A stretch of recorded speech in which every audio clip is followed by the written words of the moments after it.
Amen. Magandang umaga po, mga kapatid. Praise the Lord. Kamusta po yung mga nabaha? Okay lang po, Pastor? Yung sa amin po, konti na lang, ganyan na lang, papasok na. Na-lay hands ko lang, kaya umatras yung baha eh. Pero, salamat sa Panginoon kasi kahit sa mga middle ng mga ganitong kaganapan, nararamdaman natin yung pagkilos ng Panginoon eh. Amen? Hindi talaga siya nawawala sa episode ng mga buhay natin. Amen? May mga pabigas po na nakaraan, nakita ko eh. Siguro sa mga ano lang talaga yun. Mga inabot po talaga nung kalamidad. So, kunin ko na rin pong pagkakataon to para magpasalamat kasi hindi pa po formal na nagpapasalamat sa lahat po ng nakiramay, nakiisa, sa lahat po ng tumulong sa wake ng Papa ko. Maraming salamat po. Purihin ng Panginoon. Amen? Purihin ng Panginoon. Amen. Tayo tayo mga kapatid. Buksan nyo ang Biblia nyo sa 1 Peter. Mag-start tayo magbasa sa verse 6 hanggang 7. 1 Peter chapter 1 verse 6 and 7. Sabi dito, wherein ye greatly rejoice, though now for a season, if need be, ye are in heaviness through manifold temptations. Sa verse 7, sabi diyan, the trial of your faith, being much more precious than of gold that perisheth, though it be tried with fire, might be found unto praise and honor and glory at the appearing of Jesus Christ. Amen. Yuko tayo. Panginoon, maraming salamat po sa pagkakabasa ng iyong salita. Patuloy ka namin pinupuri, pinapasalamatan, sinasamba, Panginoon. Panginoon, nawa ang iyong salita ngayon ay magbigay ng lakas, encouragement, at panibago, Panginoon, na kalakasan sa paglaban namin, Panginoon, hanggang matapos namin ang karera ng buhay na ito. Makita po namin, Panginoon, ang mga dakila mong pangako at plano para sa amin. Dalahin ko, Panginoon, ang lahat po ng mga kapatid ko na nandito ngayon, na nanalangin. Ano man yun, kagalingan, or whatever that is, Lord God, we pray for your provision, Panginoon, na mapangyari po ang kalooban nyo sa mga panalangin nila. Ganun din naman, Lord, sinasaway po namin ang lahat, Panginoon, ng mga magiging hadlang ngayon, Panginoon, para hindi po namin ma-absorb ng malaliman ng iyong salita, Panginoon. In Jesus' name, Lord, amin pong sinasaway yung mga bagay na ito. Dalangin rin namin, Panginoon, dalangin ko ang iyong lingkod, itago niyo siya patuloy sa inyong kaluwalhatian, nawa ang iyong katotohanan lang ang mamutawi, Panginoon, sa kanyang mga labi at maging kalakasan nito. I pray for clarity of mind and clarity of speech, for your glory and for our benefit, in Jesus' name. Amen. Praise the Lord. Magandang umaga, mga kapatid. Makakaupo na tayo, mga kapatid. Amen. Pagpasensya nyo, mga kapatid, yung boses ko parang medyo kinakapos ako ng hininga. Siguro sa weather.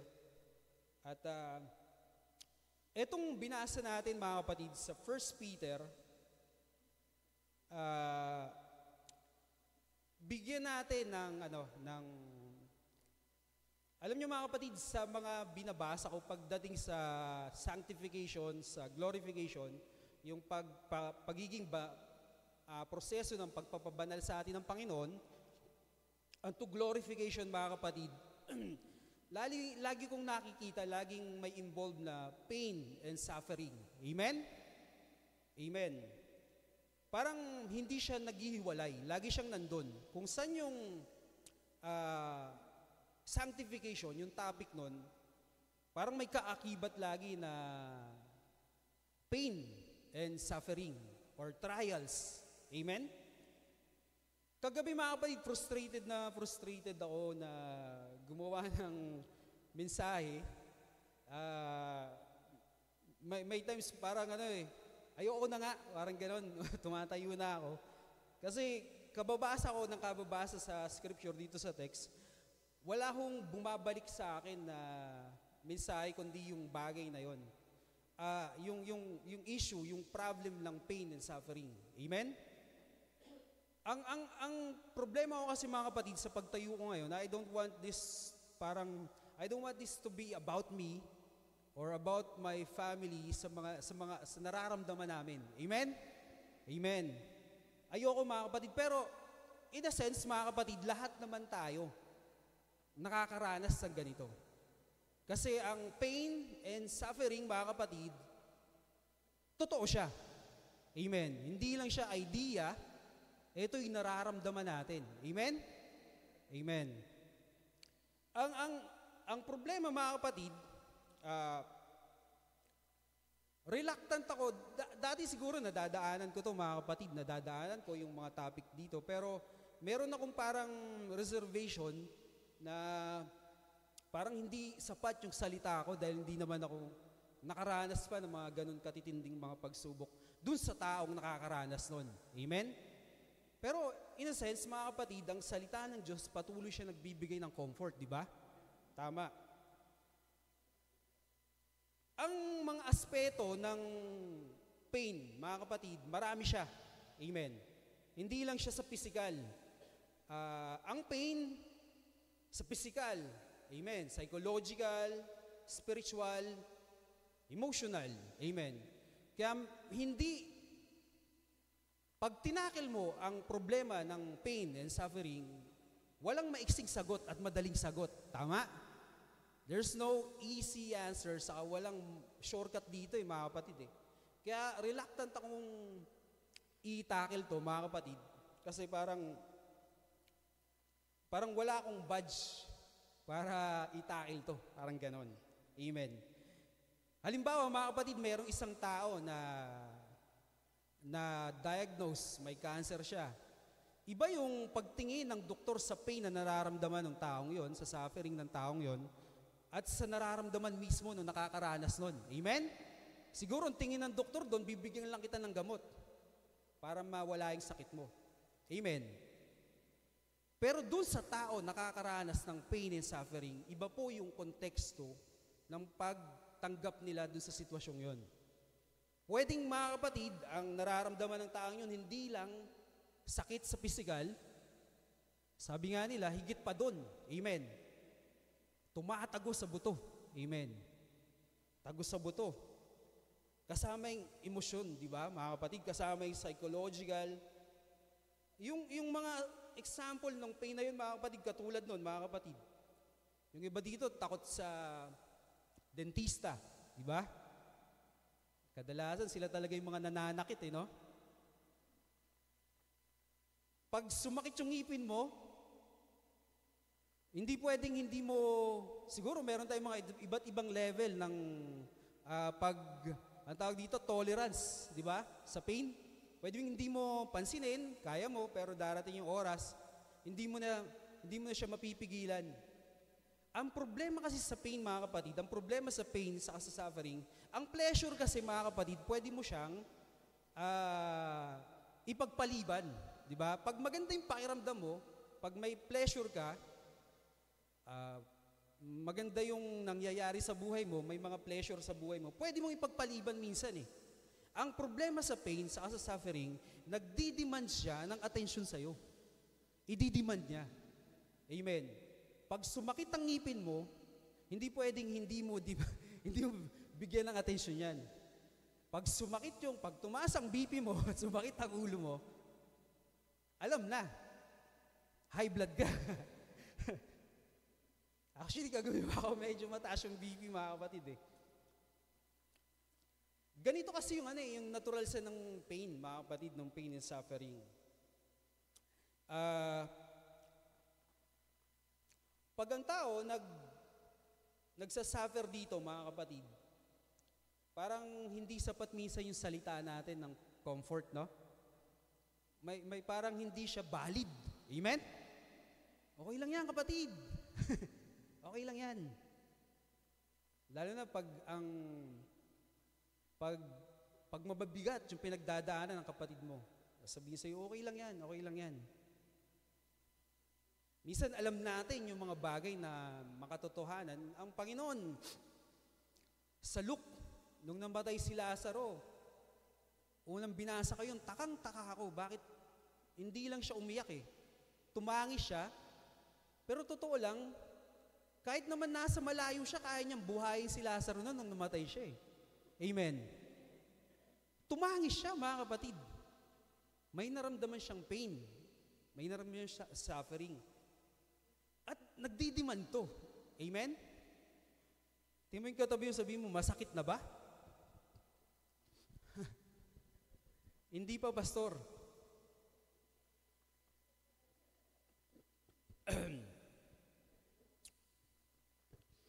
Now, the question, mga kapatid, ano ba yung sinasabi ng Biblia paano ba ina-address ng Biblia, mga kapatid, yung pain and suffering, mga kapatid? Amen?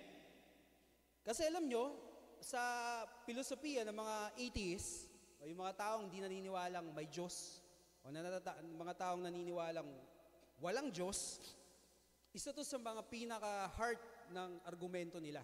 Amen? Ang una nilang argumento, 3 bagay, sabi nila, kung makapangyarihan ng Diyos at wala siyang ginagawa dun sa issue ng pain and suffering dito sa mundo, baka hindi niya kayang solving ito. So therefore, hindi siya ganon ka-omnipotent, ka-makapangyarihan, and therefore, hindi siya talaga Diyos. Di ba? Ngayon naman, kung makapangyarihan siya at meron siyang kakayahan para gawa ng paraan yung pain and suffering sa mundo, pero hindi niya ginagawa ng paraan dahil present siya at nangyayari, baka naman wala siyang pakialam sa atin. He's omnipotent pero hindi siya compassionate, di ba? At pangatlo, sabi nila, baka naman daw wala talagang Diyos. Ang sakit, di ba, mga kapatid? Parang lahat ng mga nararanasan nating sakit, suffering, parang dito magtatapos lahat. Pastor, ang aga-aga naman yan, pastor. Reluctant ako talakay itong bagay na ito, mga kapatid. I don't want this to be parang about us, sa family ko, sa mga tao. Sa akin, sa nararamdaman ko. Pero nagko-comfort ang Panginoon, mga kapatid. Pero ano yung sinasabi ng Biblia tungkol sa issue na ito? Amen? Ano ba talaga kailangan ba talaga natin? Necessary ba talaga yung pain and suffering, mga kapatid? Sa pagiging tao, sa pagiging Kristiyano? At meron ba talagang final answer, mga kapatid, dito sa problemang to? At paano in-address ng Diyos ang problema na ito? Amen? Sino ba dito ang lahat? Taas ang kamay yung mga may dinadanas na mga sakit. Amen? Lahat tayo, di ba? Hindi lang naman sa physical yan, mga kapatid. Minsan sa bulsa yan eh. Amen? Di ba? Mas marami yata sa atin, masasakit yung mga bulsa, di ba? Pastor, ayoko na nito, laging masakit ang bulsa ko. Parang walang gamot. Pero, aspect lang ng pain yun. Walang maiksing sagot pag tinalakay natin ang pain. Amen? Pero salamat, kasi sa salita ng Diyos, hindi siya ang salita ng Diyos pag tinalakay at tinatalakay ang issue ng ganito, mga kapatid. Hindi lang siya para pagandahin yung loob natin sa mga bagay, sa mga pag-asa na hindi totoo. Amen. Nakukuha nyo?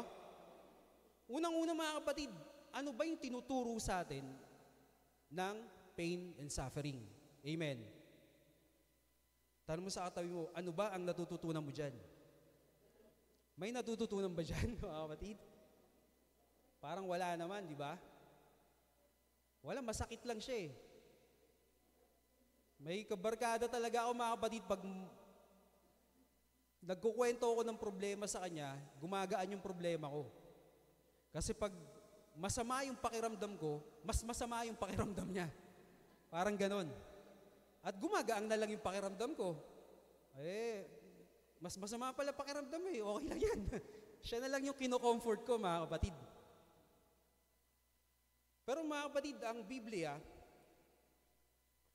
ang pain, mga kapatid, and suffering, ang isa sa tinuturo sa atin yan, mga kapatid, na pag nararamdaman natin at nararanasan natin ang pain and suffering, isang bagay na dapat nating matutunan dyan, mga kapatid, sinasabi niyan na there is something wrong. Amen. Merong mali. Tama? Merong mali. Tama? Parang merong mali sa mundong to. Bakit? Bakit tayong mga tao, ang natural sa natin, lagi tayo naghahangad ng komportable? Amen. Di ba? Parang ginawa tayo sa isang mundo na dapat komportable. Perpekto. Tama? Walang utang.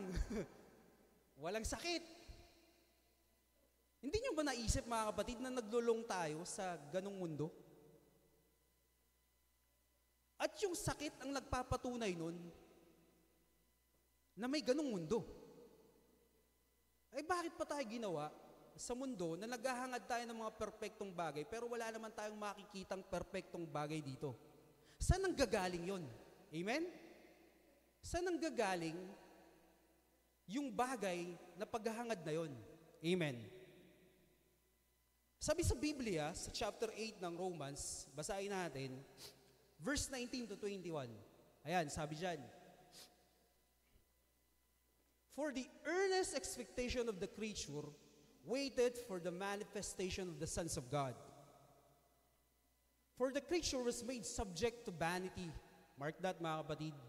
Not willingly, but by reason of him who had subjected the same in hope. Pag binasa mo yan, mga kapatid, yung Romans, ang sinasabi ni Pablo dyan, verse 21, ano natin? Yan.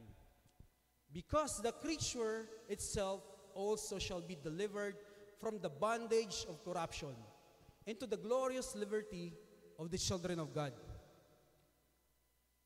Si Pablo, mga kapatid, ang tinutukoy niya dyan, yung creation. Amen. Sabi niya, yung creation, hindi daw talaga dapat ganito. Yung may pain and suffering. Amen? May hinihintay si Pablo na isang araw, aayusin lahat at ibabalik sa dati niyang, tawag dito, sa dati niyang pwesto, sa dati niyang kalagayan. Amen? Yung kalagayan na yun, mga kapatid, inahangad natin yun, pero hindi pa natin sa buong buhay natin nakita. Parang naghahangad tayo ng bumalik sa pinagsimulan natin na hindi natin nakita pa. Yun yung Eden, yung paraiso. Sabi ni Pablo, yung creation na corrupt. Hindi naman talaga dapat ganito. Sabi niya gano'n. Nung ginawa ng Diyos ang mundo, walang pain and suffering. Amen. Ang sarap bumalik doon, no, mga kapatid, no? Yung siguro walang lugi ang doon, mga kapatid, ang negosyo ng mga funeral service doon. Walang kamatayan doon, mga kapatid, eh. Sabi ni Pablo, yung creation, parang meron siyang hinaing na sana bumalik na sa dati. Di ba, mga kapatid, dinahangad natin yan, mga kapatid, yung isang mundo na walang pain and suffering. Amen? Pero sa mundo na ginagalawan natin ngayon, imposible eh. Amen? Parang labo nun, pastor. Sa lahat, kaliwa, kanan, ako tumingin, parang yung katabi ko nga alam, mukhang masakit ang pakiramdam ngayon eh. Di ba? Meron kasing original na state ang creation, mga kapatid. Sabi sa Genesis chapter 1, verse 31, yan. And God saw everything that He had made, and behold, it was very good. Sa chapter 1 and 2 ng Genesis, pag binasa niyo yan, mga kapatid, lahat ng nilalang ng Diyos dyan, ang sabi niya dyan, good and very good. Amen. Amen. Ibig sabihin mga kapatid, nung nilalang ng Diyos ang mundo, ang tao, ang lahat dito, walang sablay, mabuti. Amen? It was very good. And the evening and the morning were the sixth day. Ito pa isang interesante dyan mga kapatid. Hindi pa ginagawa si Eva at Adan yan. Amen. Amen. Alam niyo ba yung unang pagkakagawa, yung ginawa si Eva at Adan, mga kapatid, babagsak yon sa Sabat. Ibig sabihin, yung unang tao na ginawa ng Diyos, ang unang-unang araw niya dito sa mundo, day off, Sabat. Amen. Importante mga kapatid ang day off. Ibig sabihin, establish siya sa creation pa lang. Pero ang ibig sabihin ng Panginoon dito, nung ginawa ko ang creation, perpekto ang kapahingahan at lahat ng nilalang ko. Walang cancer, walang pangit. Di ba? Ba't may pangit ba mga kapatid? Hindi po yung katabi nyo yun mga kapatid. Lahat po tayo dito magaganda at pogi. Amen? Walang pangit, walang may sakit. Amen. At ginawa ng Panginoon ang creation, mga kapatid, na ang tao, unang araw niya, ay nasa kapahingahan niya. Pero pag binasa mo yung chapter 3, mga kapatid, doon na nawala ng kapahingahan ang tao. Bakit? Nung nagkasala si Eva at Adan, pumasok ang pagkasira. At hanggang ngayon, nararanasan natin yan. At sabi ni Pablo sa chapter 8, mga kapatid, yung original na state na yun, nag-grow ng creation. Pati tayo, mga kapatid, nag-grow. Pero ang tinuturo sa atin ng pain and suffering, yung bagay na yun. Amen. Ang tinuturo sa'yo, ng nararamdaman mong hindi maganda, ng sakit, ng suffering, sinasabi sa'yo niyan, may hindi okay. At kailangan maging okay siya. Amen. Amen. Okay ka ba, kapatid? Amen. O, wag na tayong, mga kapatid, wag na natin tuloy ito. Okay naman pala kayo. But, yung mga kapatid,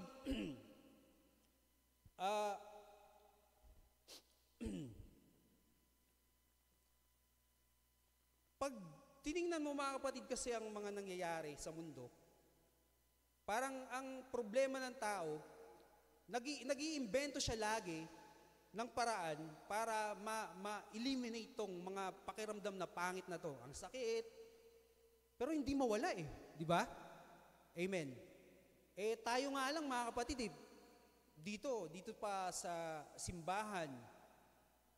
Sa simbahan pa lang mga kapatid, may mga, dito mismo, may mga bagay tayo na parang hindi mapaliwanag at matanggap na nangyayari sa atin. Amen. Pastor, kala ko ba mabait ang Diyos? Kala ko mabuti ang Diyos. Ba't ganito, Pastor? Wala akong pera ngayon. Pag uwi ko, wala akong sasaya. Ba't binaha kami, Pastor? Ba't ang taas ng baha namin, Pastor? Bakit iniwan ako, Pastor? Diba? Bakit binasted ako, Pastor? Mga ganung bagay lang, mabababaw lang yan, mga kapatid. Amen. Commercial, mga kapatid. Amen. Inaantok ba kayo?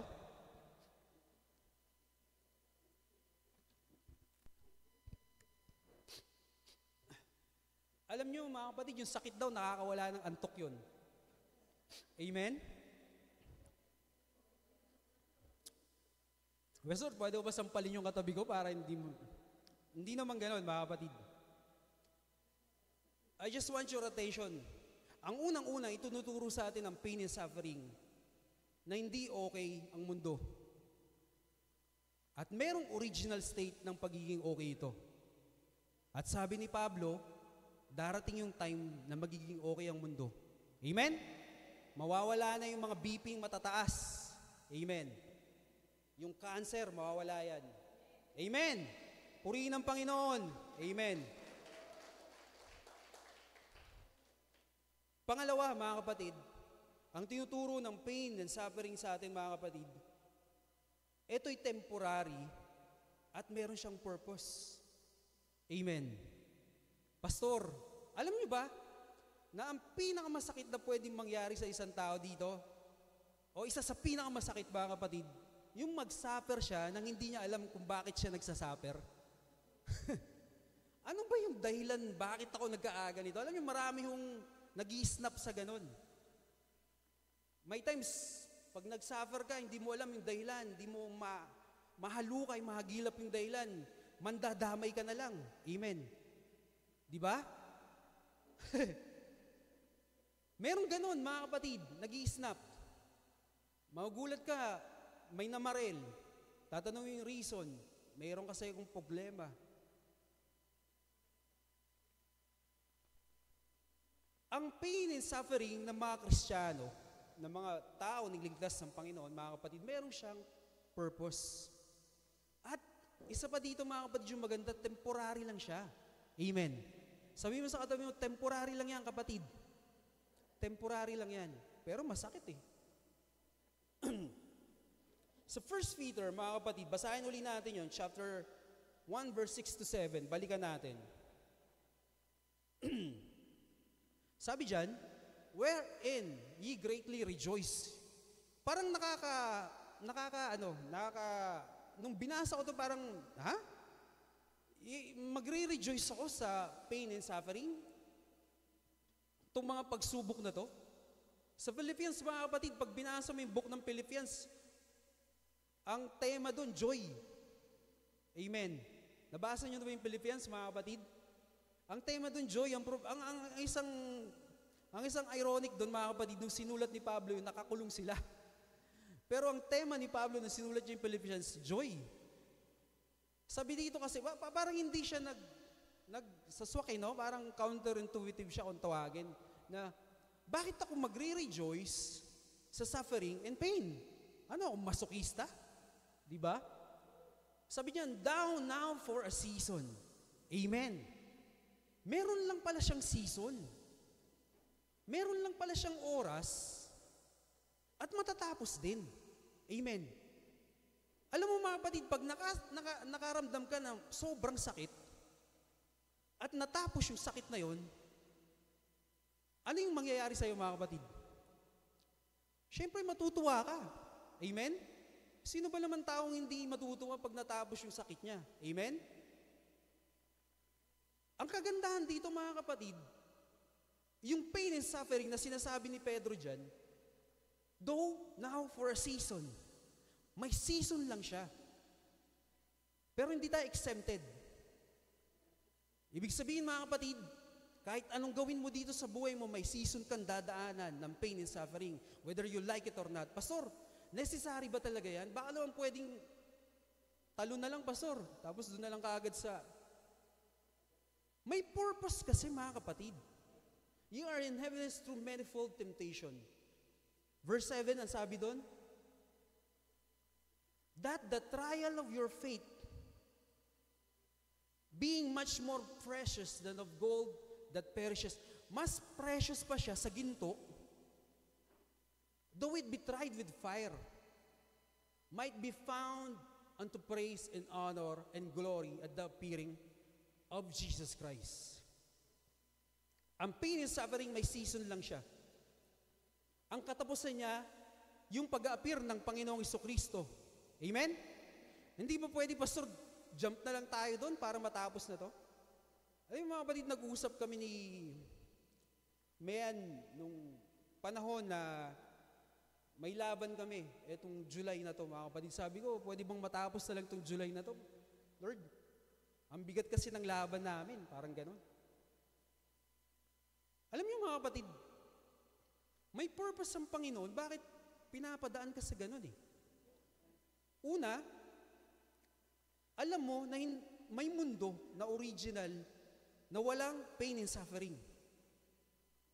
Pangalawa, ang pain and suffering, may season lang siya. At magtatapos siya pag nakita natin ang Panginoon sa rapture. Amen? Pero merong purpose yan. Amen? Punta tayo mga kapatid sa chapter 5 ng Romans, verse 4 and 5. Ang sabi dyan, and patience, experience, hope. And hope make it not shame, because the love of God is shed abroad in our hearts by the Holy Ghost, which is given unto us. Mga kapatid, ang purpose niyan is to build character. I-build ang character mo. Amen. Hindi sa wala ang pagsasuffer mo at ang pain na nararamdaman mo. Amen?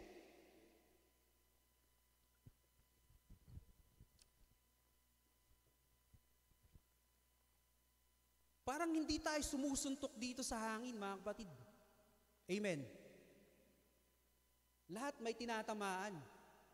Ano sabi sa 8:28 ng Romans? Ano sabi, mga kapatid? For it is, mga kapatid, lahat nagkakalakip-lakip. Amen. Ayun, and we know that all things work together for good. Ang problema minsan kasi, mga kapatid, yung definition natin ng good dyan ay hindi yung good na definition ng Diyos. Amen. Iba ang good na definition ng Panginoon sa mga good na definition natin. Ang good ba, pastor? Maging mayaman ako? Good rin naman yun. Pero hindi ganon kababaw ang definition ng Diyos sa good. Amen. Kasi kahit anong mangyari sa'yo, kahit masakit pa yan, kahit mag-suffer ka dyan, hindi ka magugupo dyan. Bagkus, ibibuild ka rin yan at yung karakter mo. Amen. Kasi minsan, mga kapatid, ito yung ayaw natin eh. Yung daanan, yung bagay na yon.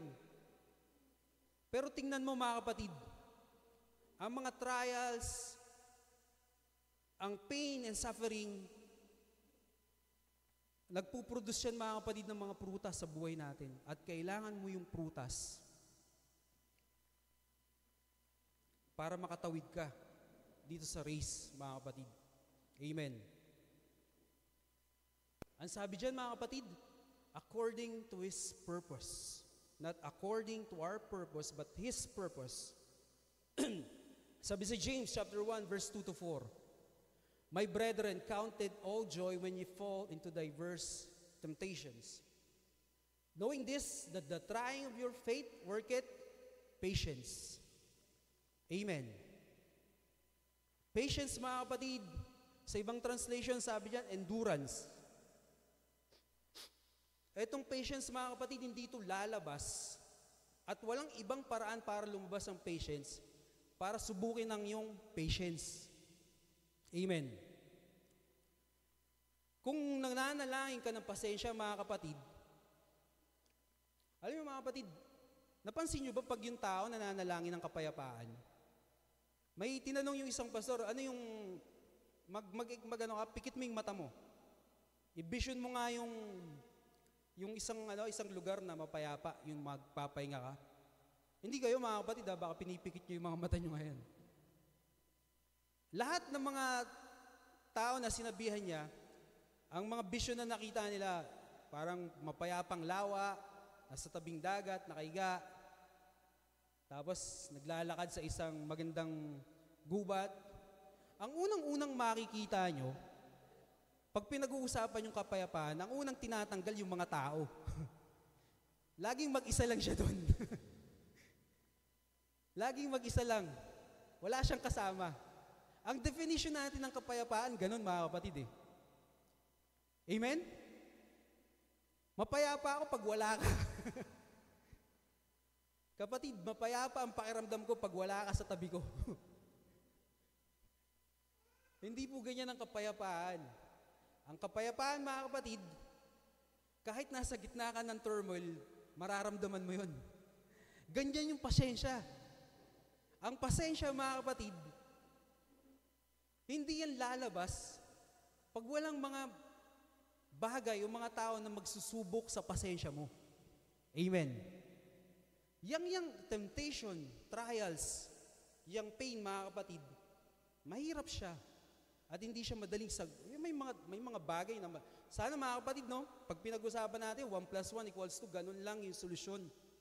Hindi po mga kapatid eh. Pastor, bakit kailangan natin pag-usapan yung bagay na to? Ayoko nga kasi naalala ko na naman. Mga kapatid, wala tayong choice. Lahat ng binabasa ko pagdating sa sanctification, sa pagpapakabanal ng isang Kristiyano, bago yung kabanalan, mayroong trials. At kailangan tama ang magiging reaction mo sa Diyos. Alam niyo kung bakit? Kasi itong pain suffering na ito, ang isang tendency na ito, mga kapatid, that parang magkiklench ang fist natin sa Diyos. Ikaw talaga, Diyos. Ba't No. Sabi ng Diyos, meron akong dahilan at purpose ba't nangyayari sa yan. At dapat alam natin, mga kapatid, para hindi maging mali ang reaksyon natin sa mga bagay na ito. Hindi ko sinasabing madali. Hindi ko sinasabing yung solusyon okay lang. Sabi ni Pablo, mga kapatid, sa pamamagitan ng kanyang grasya, kaya lang siya nakakatawid. Amen. Kailangan natin yun. At pangatlo, ang pain and suffering, mga kapatid, may katapusan to. Katulad na nabanggit natin kasi kanina, may season siya. Amen. In a sense, mga kapatid, habang nabubuhay ka dito sa mundo, habang nabubuhay tayo, nandun tayo sa season ng pain and suffering. Sa ayaw at sa gusto mo. Kahit hindi mo siya pansinin, kahit irrationalize mo yung bagay na yan, wala kang magagawa. Wala akong nakita na tao na hindi nakaranas. Ewan ko, mga kapatid, baka may kilala kayo, kahit mayaman, na hindi nakakaranas ng pagsubok. Amen. Meron ba kayong kilala, mga kapatid? Wala. Gusto ko, pastor, ako na lang sana. Kahit i-deny mo, kahit mag-deny ka, isang araw sa buhay mo, sasampalin ka ng katotohanan ito. Amen. Amen. Pag dumating sa iyo yung resulta ng check-up mo, hindi lang yung katawan mo yung nakakaramdam ng pain, pati yung emosyon mo. Amen. Pag dumating na yung mga deadline, ay deadline na. Pero ang kagandahan, mga kapatid, alam nyo, ang mundo, lalo na yung sekular na mundo, walang sagot sa bagay na to eh. Parang ang tao, tanggap naman nila na dadanas ng pagsubok, kahirapan, sakit. Pero ano yung kaibahan tungkol sa atin, mga kapatid? Ang tao, lalo na yung hindi naniniwala sa Diyos, nagtatapos sa tragedy yung buhay. Kasi pag namatay yung mahal nila sa buhay, wala na, tapos na yun. Sa ating mga Kristiyano, mga kapatid, may katapusan to. Hindi natatapos sa cancer, sa kamatayan, o sa anumang sakit ang buhay natin. Amen. Amen. Palakpakan yung Panginoon, mga kapatid.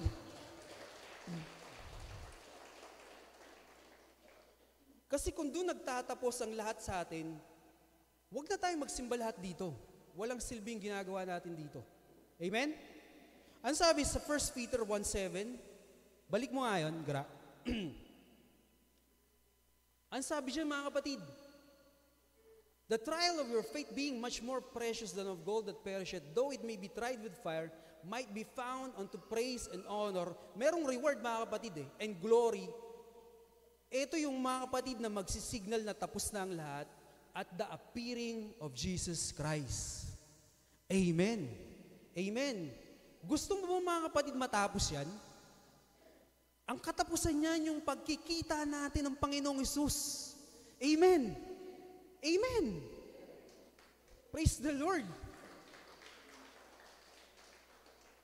Hindi sinabi ni Pablo yan o ni Pedro yan para pagandahin lang yung mga nararamdaman natin dahil wala tayong pag-asa sa buhay nito.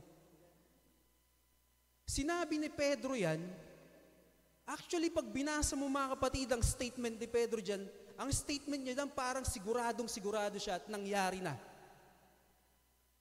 Ganun siya kasi, alam niyo si Pedro mga kapatid, kung matatandaan nyo, ang gospel mga kapatid, si Pedro, sabi niya, Lord, hindi kita ipagkakalulo kahit patayin ako. Hindi, Pedro. Pag tumila ako manok, 3 beses mo ako ipagkakalulo. Si Pedro, mga kapatid, nung namatay ang Panginoon, nung hinuli pa nga lang siya tumakas na yan. Nagtatago na yan. At sa malayo, tinitingnan niya yung Panginoon, ayaw niyang magkaroon ng kaugnayan sa Diyos, sa Panginoong Hesus. Nung tinatry ang Panginoon. Amen? Si Pedro yung nagsasalita ngayon yan. Nung namatay ang Panginoong Hesus sa krus ng Kalbaryo, isa si Pedro na tumalikod doon, umalis. Kinabukasan, nung namatay ang Panginoon, bumalik siya mangisda na lang. Parang sabi niya, balik na lang ako sa dati kong buhay. Yung palang pag-asang to, hindi naman pala totoo to. Pero nung sinulat niya yan, mga kapatid, yung statement, pag binasa mo sa 1 Peter, ang sinasabi niya, sigurado siya dito sa katotohanan ito. Hindi niya lang kinukumbinsi yung sarili niya para gumanda yung pakiramdam niya. Amen. Magkikita tayo ng Panginoong Hesus, mga kapatid. At sana pag nagkita tayo ng Panginoong Hesus, doon tayo sa gloria at hindi sa damnation. Pero pag nagkita tayo, mga kapatid, matatapos na lahat ito. Amen. Praise the Lord. Amen. When Jesus Christ is revealed, nirevealed kasi ng Panginoong Jesus kay Pedro kung sino siya. Ako ang resurrection. Kaya sigurado si Pedro sa mangyayari. Sabi sa Romans chapter 8 verse 23 and 24. Matatapos na ito, mga kapatid. Amen. And not only they, but ourselves also, which have the first fruits of the Spirit, even we ourselves groan with ourselves. Kahit kami naman naghahangad ng ganon, waiting for the adoption. Ito yung maganda dito, mga kapatid. Tayo, mga adopted tayo kung tutuusin eh. Alam nyo, minsan mga kapatid, pag kinumpara mo yung legal na anak at sa adopted, minsan mas matindi yung parang qualification pag ampun. Alam niyo kung bakit? Kasi ako, pinanganak ako ng nanay ko, hindi naman ako pinili ng nanay ko maging anak eh. Lumabas lang ako eh, o anak ko na yan. Eh okay lang kasi pogi naman daw, sabi. Amen. Ang bihira. Mataas BP mo, pastor. Pero pag ikaw ampun ka, ibig sabihin ng pinili ka mismo. Amen. Nakaupo ka dun sa ampunan, tuturo ka, yan. Ampunin ko yan. Kahit hindi alam kung ano yung ugali mo, kahit hindi alam kung saan yung background mo, basta akin yan. Akin yan. Kukunin ko yan. Yan yung sabi ng Diyos sa atin, mga kapatid. Kasi minsan, yung connotation natin sa pagiging ampun, ang sama eh. Ampun ka lang. Pero totoo lang, mga kapatid, ang ampun pinili. Ang legal na anak, hindi. Lumabas lang siya. Pinili ka ng Panginoon. At binigyan ka ng pagkakataong tawagin siyang Ama. Aba. Amen. Even we ourselves groan with ourselves, waiting for the adoption to wit, the redemption of our body. Ang katubusan ng ating mga katawan. Sa 24, for we are saved by hope. But hope that is sin is not hope, For what a man seeth may that yet hope for. Malapit na ang redemption natin, mga kapatid. Amen. Amen. May redemption ang ating katawan. Hindi itong original na katawan mo. Amen. Sabi ko nga nakaraan, sa langit walang efficacy oil. Amen. Di ba? Mga matatanda lang yung tumawa, mga kapatid. Amen. Sa langit, wala nang doon, mga kapatid, maintenance.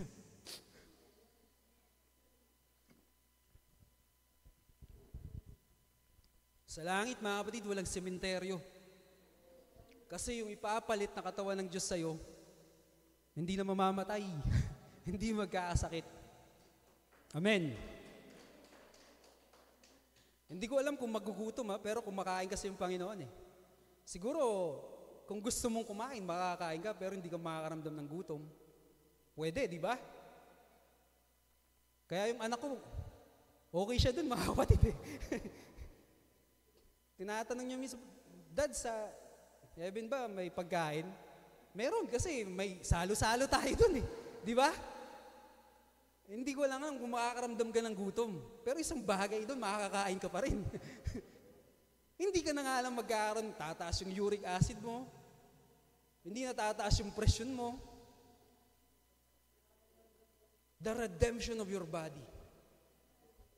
Sabi sa Romans chapter 13 verse 11, mga kapatid hanggang 12, And that knowing the time, that now it is high time to awake out of sleep. Sino mga natutulog? Amen. O, di ba wala? Ibig sabihin, awake tayo, mga kapatid. Napakalapit na ng panahon, maging gising na daw tayo. Amen. Gising ka ba, kapatid? Ugain mo yung kapatid mo. Oh, Pastor, baka mastorbo. Gising na gising. At sabi dito, for now is our salvation nearer than when we believe.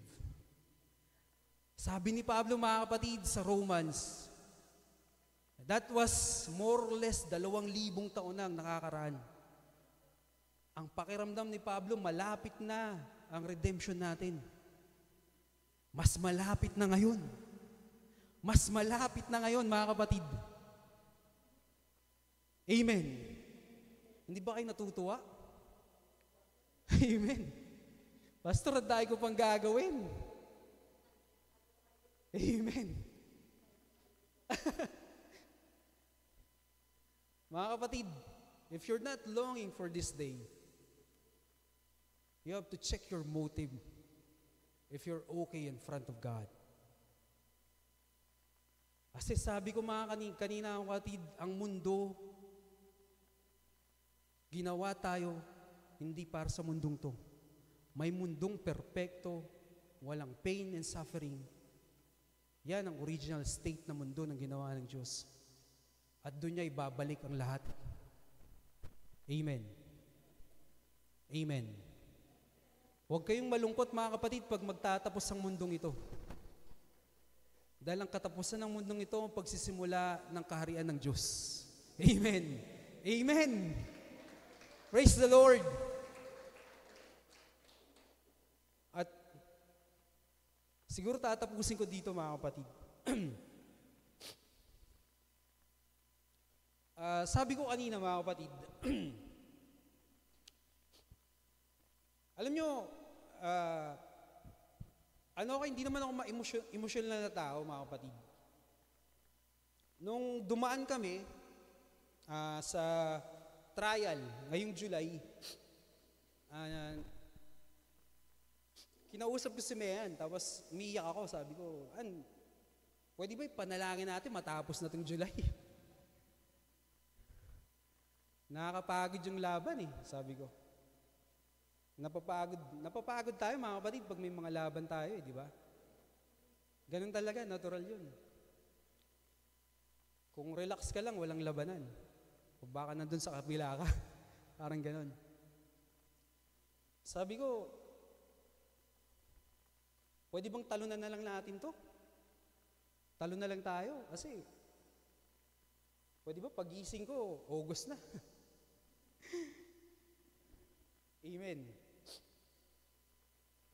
Pero minsan mga kapatid, ang mga pinaka-importanting bagay pag nakakaranas tayo ng pain and suffering, hindi naman yung kasagutan sa mga tanong natin eh. Amen. Hindi. May tanong ka. Marami kang tanong. Siguro yung iba may sagot. Yung iba wala pa. Amen? Pastor, bakit ba nangyayari sa amin to, Lord? Bakit ba ganito? Bakit? Ang sakit-sakit, Lord. Bakit ba ganito? Sa Matthew chapter 26 verse 38, mga kapatid, may instance dito, may text dito na nabasa ako sa gospel. Ito yung nasa Gethsemane ng Panginoon, mga kapatid. At pagkatapos na ito, tatraydo rin siya at ipapako na siya sa krus. Paano nga? Sabi niya dito, ang Panginoong Hesus ang nagsasalita, "Then said he unto them, My soul is exceeding sorrowful, even unto death." Naranasan niyo na ba yung ganyang sorrow, mga kapatid, na halos mamamatay ka na? Naranasan niyo na ba yan? Ang Panginoon, naranasan niya yan, mga kapatid. Ang Diyos, naranasan niya yan. "Tarry ye here and watch with me," sabi ng Panginoon. Alam niyo mga kapatid, yung isa sa pinaka-importanting bagay pag dumadaan ka sa pain and suffering, hindi yung kasagutan sa mga tanong mo. Alam niyo kung ano? Yung presensya ng Diyos.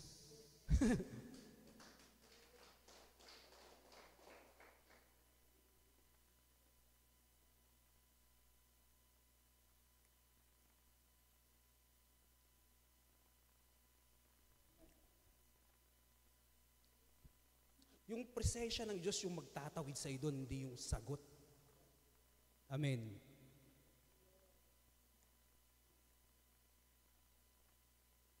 Ang dami kong tanong, mga kapatid. Bakit ganito? Pero bakit ako nandito tumatayo? Kasi yung presensya niya kasama ko. Doon sa pinakamahirap, pinakamasakit na magiging parte ng buhay nyo, tandaan nyo, ang presensya ng Diyos ang pinakamahalaga dyan. At bakit ako sigurado, mga kapatid? Bago ko tapusin to, sabi sa Luke chapter 24 verse 36.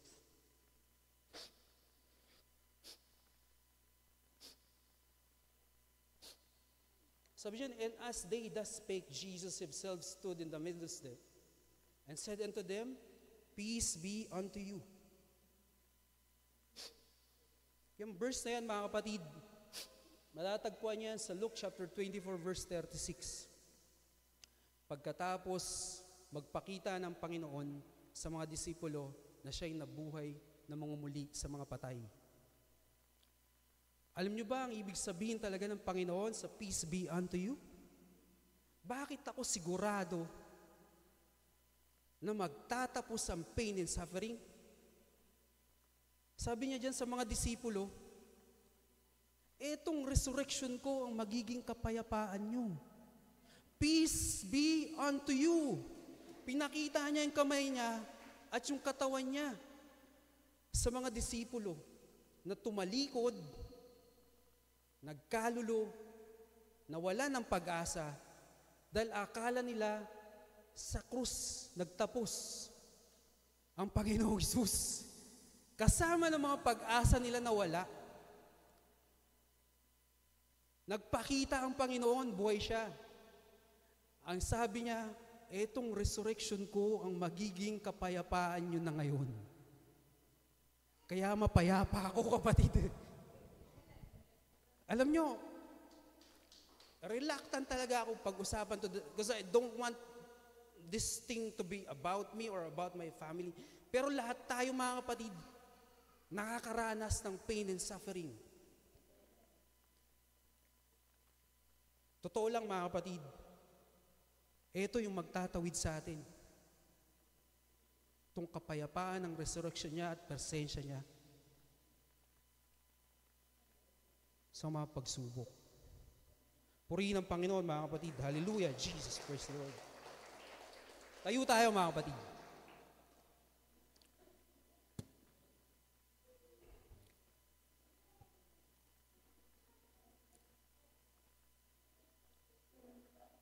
Kung wala yung pag-asang yon, hindi na ako tatayo dito. Hindi ako tatayo mga kapatid. Totoo lang. Kung wala yung pag-asang yon, huwag ka nang magsimba dito. Pero totoo yun. Totoo yun. Totoo yun.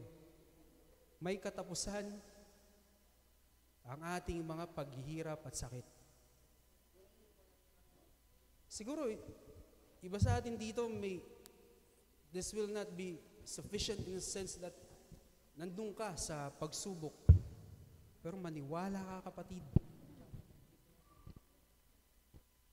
Walang ibang pag-asa na meron tayo kundi ang Panginoon at ang kanyang resurrection. Amen.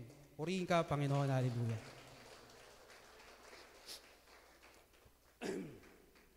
Purihin ang Panginoon. Hallelujah, Lord. Purihin ka, Panginoon.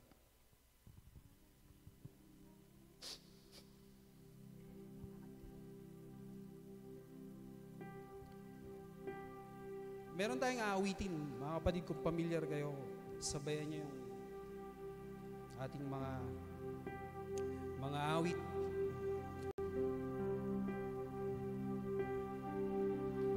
Hallelujah. Sabi niya, sapat. Amen. Hallelujah. Banggitin mo yung mga lyrics ng kantang ito.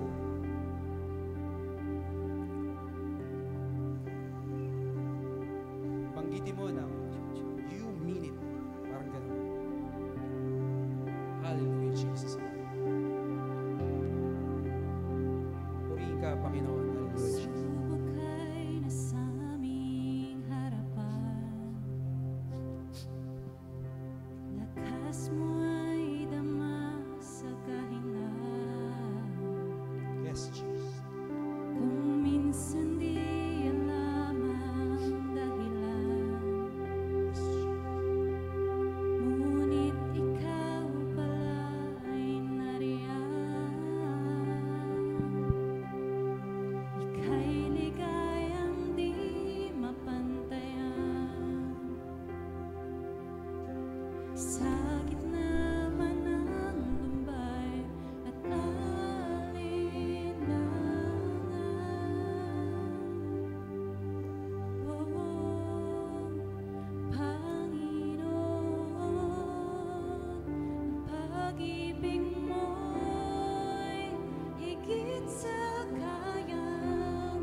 sambahin ka, Ama.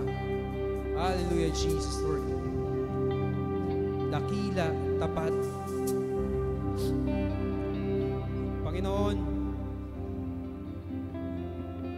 alam namin, Panginoon, kasama na namin ang bagay nito, kahirapan, sakit. Pero salamat, Panginoon, kasama ka rin namin, Panginoon. Salamat, Panginoon, kasi Ikaw lang ang nagbigay ng pag-asa na totoo at buhay. Pinatunayan mo, Panginoon, sa krus at sa iyong resurreksyon. Salamat, Panginoon, dahil hindi po magtatapos sa pain and suffering ang buhay namin. Salamat po sa ginawa mo, Panginoon. Kaya po kami nakakatayo at nakakapagpatuloy.